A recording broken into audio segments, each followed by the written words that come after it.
Welcome, ladies and gentlemen, music lovers, and audiophiles. Today I'll be reviewing the Audiovector QR5 SE loudspeakers. I hope you enjoy this.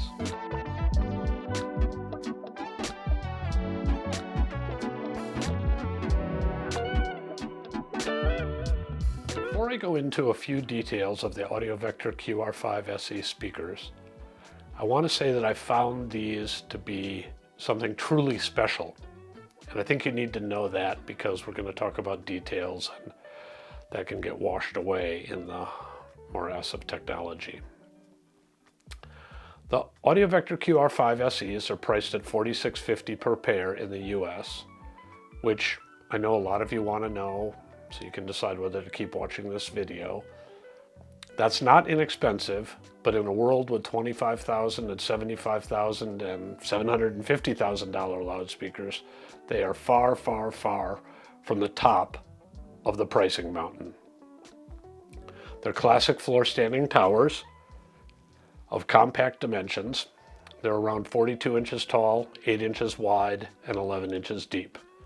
They're a three-way design with two 6-inch woofers, a 6-inch mid-range, and an air motion transformer tweeter.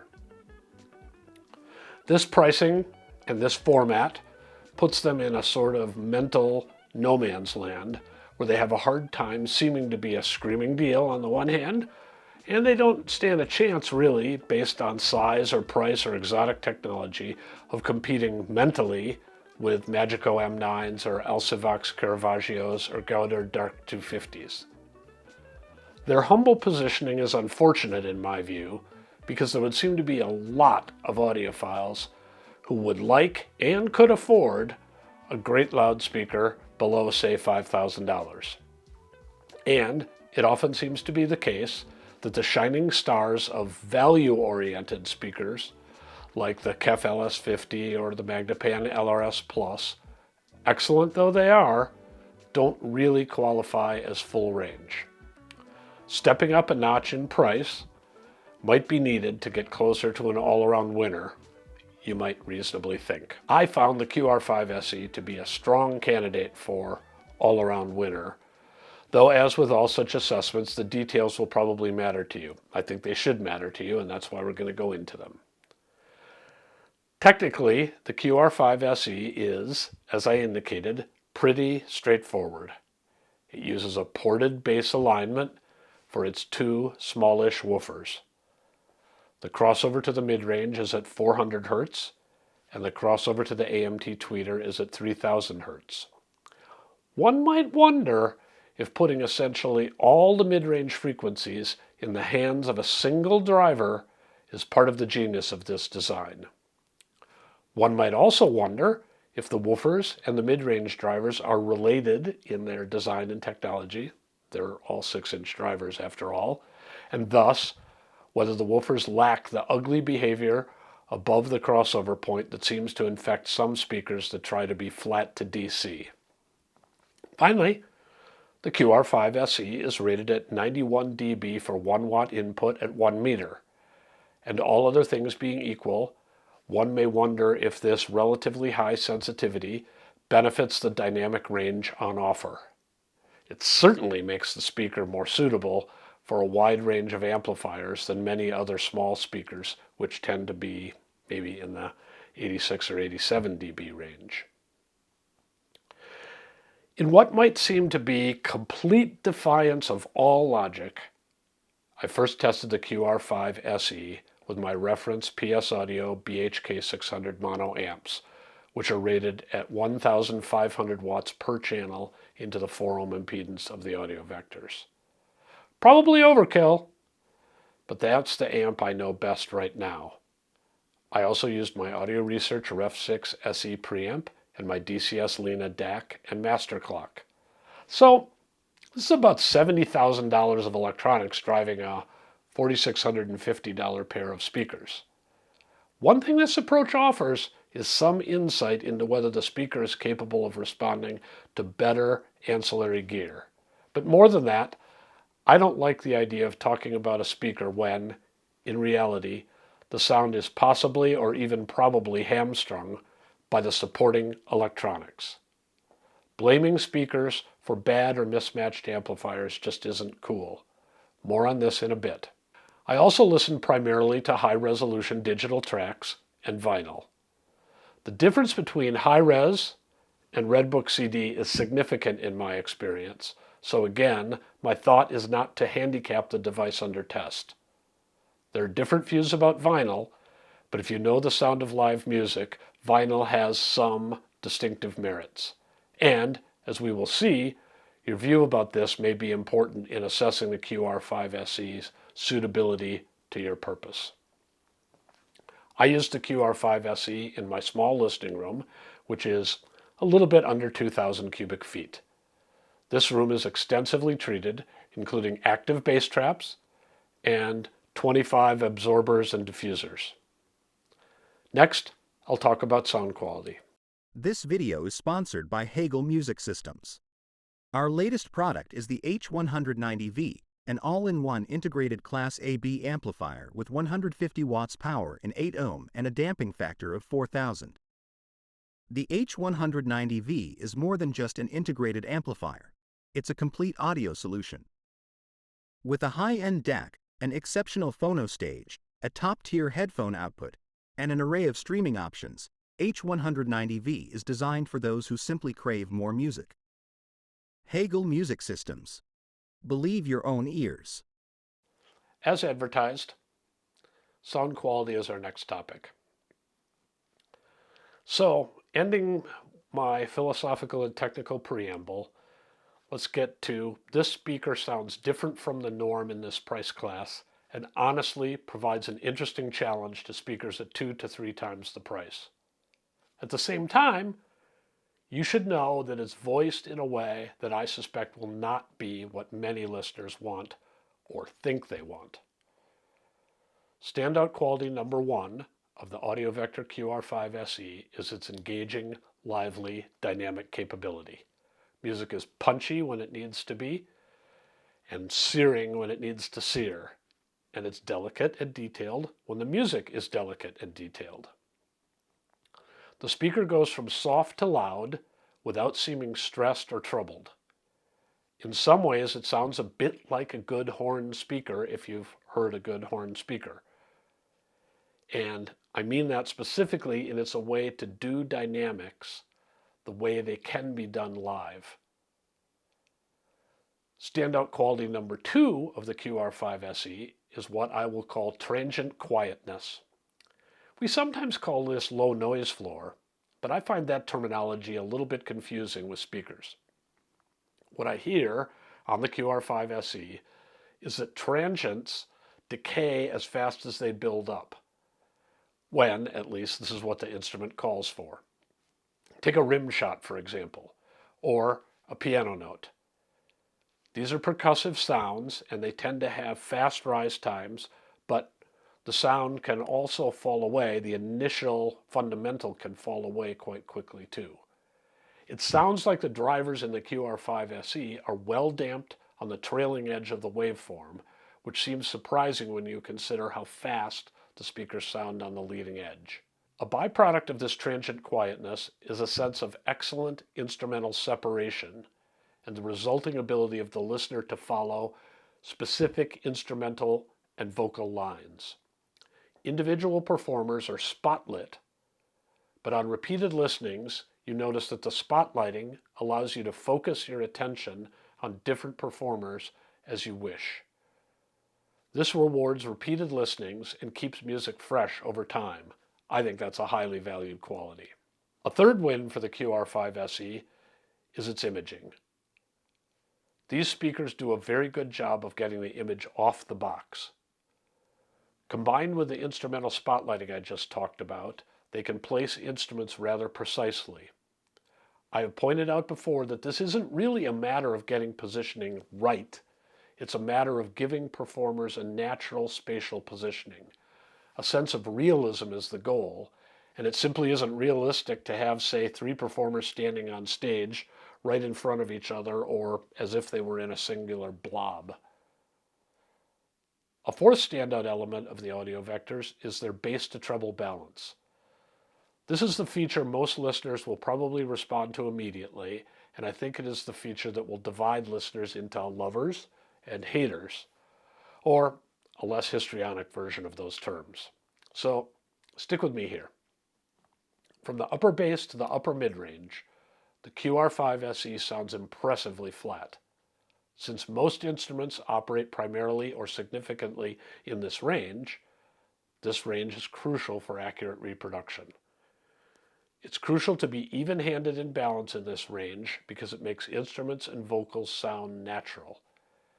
And balance here is an important adjunct or cause of the QR5's ability to spotlight all sorts of instruments and to allow the listener to choose where to look. Now, get your tomatoes ready to launch. Point 5 is that the Audiovectors have what I hear as a lovely bass balance. Below 100 Hz, there is some tone shaping that, I think, places a small bump in the bass around maybe 45 to 65 Hz. To give you a feel for this, let's call it a 2 dB bump. This is much smaller in magnitude than the dips and peaks that your room imposes. This tone shaping in my listening brings a nice, subtle weight to the bass range, helps bass instruments match the spotlighting of the mid-range, while avoiding the upper bass blur that makes bass sound artificial. I will also say that my view is that perhaps 70% of listeners would prefer a touch of extra bass to a touch of lean bass. We may see this in the Harman curve that's used to measure headphone HRTF compensation, but which is at heart a measure of frequency balance preferences on the part of listeners. Other researchers have measured the percentages of people who find rolled-off bass preferable, and this number hovers around 20%, to make the point another way. What I appreciated about the Audiovectors is that they seem to provide detailed, weighty bass without the downsides. As always, your mileage may vary. In addition to my reference gear, I used the Hegel H190V integrated, an amp whose bass I have praised, and I heard the same benefits in the bass range of the Audiovectors that I just described, albeit with a slightly different balance as you would expect, because amplifiers have different signal topologies and different output impedances. Now, when we go to the upper end of the spectrum, I hear the QR5SE as similarly tone-shaped. Specifically, I would say that the upper mid-range to lower treble transition region has a small rise in output. Upon hearing my description, you may want to hurl yourself in front of a figurative train, but hang with me for just a little bit longer. First, I think Audiovector has, again, judged this move quite well. It mostly sounds like a kind of small treble shelf, which adds some life and some drive to the proceedings. The magnitude of this shelf is slightly bigger than the not treble shy appellation I have given to some electronics and speakers, whose treble level seems within the bounds of rather subtle voicing choices. I do think that the mid-range to treble transition region of the QR5SE highlights certain instruments in a way that can occasionally sound a little bit frothy or splashy. And I will note that if you're a standard CD listener, this range of emphasis may exacerbate the issues of Redbook CD and make the QR5SE problematic for you. The same goes for users of DACs and amplifiers that have imperfections that will be highlighted by the Audiovectors. Now, if you're a vinyl lover, I think you may find that the QR5s work really well, especially if you have multiple cartridges to choose from. And it would certainly be interesting to try these speakers with different tube amps, something I was not able to do. Stepping back a bit, there will be some listeners whose focus, for whatever reason, wants to be on errors in sound reproduction. For these listeners, I think the QR5SE may slightly offend or be found wanting. If, however, you pan back and think about whether reproduced music sounds alive through the Audiovectors, I think you will see the QR5SE as a wonder. I listen to hundreds of system demonstrations per year, covering the price range from $1,000 for an entire system up to well over $1 million for the entire system. A surprisingly common denominator is that the better systems, measured by price, often have impressively low distortion and are pretty even-handed and wide range, allowing for the demo rooms, which are often undersized or undertreated. But you also notice that some of these systems sound a little bit more restrained than a live performance. I'm talking about dynamically. And as a result, you notice the tendency of some demos to be done at excessive volumes. The Audiovectors avoid this problem to an impressive degree.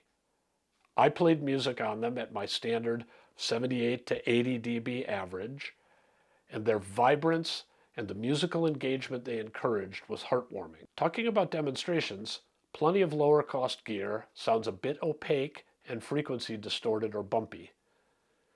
There are exceptions, and these exceptions are part of why it is pretty easy to express enthusiasm about high value gear. But you often miss some low-end oomph or some refinement or both. The QR5 SE avoids the opaqueness and bumpy frequency response of some lower-priced gear. And the QR5 SEs sound like close to full-range speakers, skipping, of course, the bottom octave, which most rooms struggle with and which is musically somewhat fringe, of course, depending on your tastes. This overall broad viewpoint of musical involvement over factor analysis is the one I hope music lovers will want to take.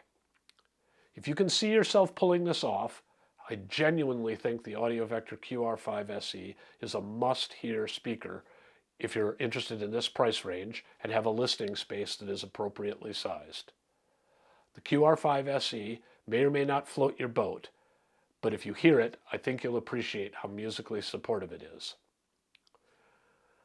I will end this point with a historical analogy. In the late 1980s, Martin Logan developed a speaker called the CLS.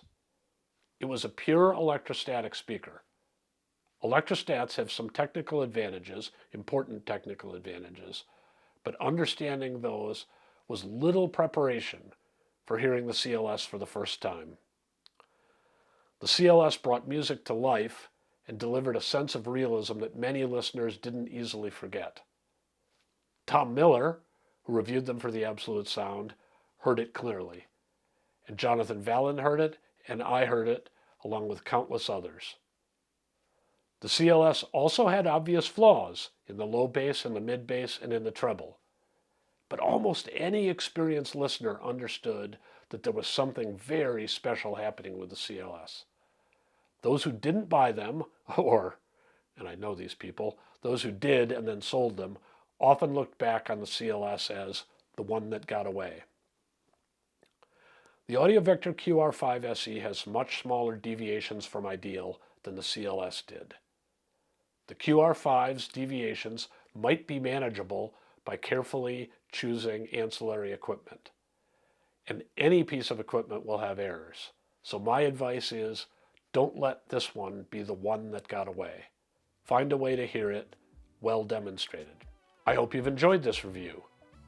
If you have, please click on the subscribe button, hit the notification bell, look in the description for a link to our free weekly newsletters.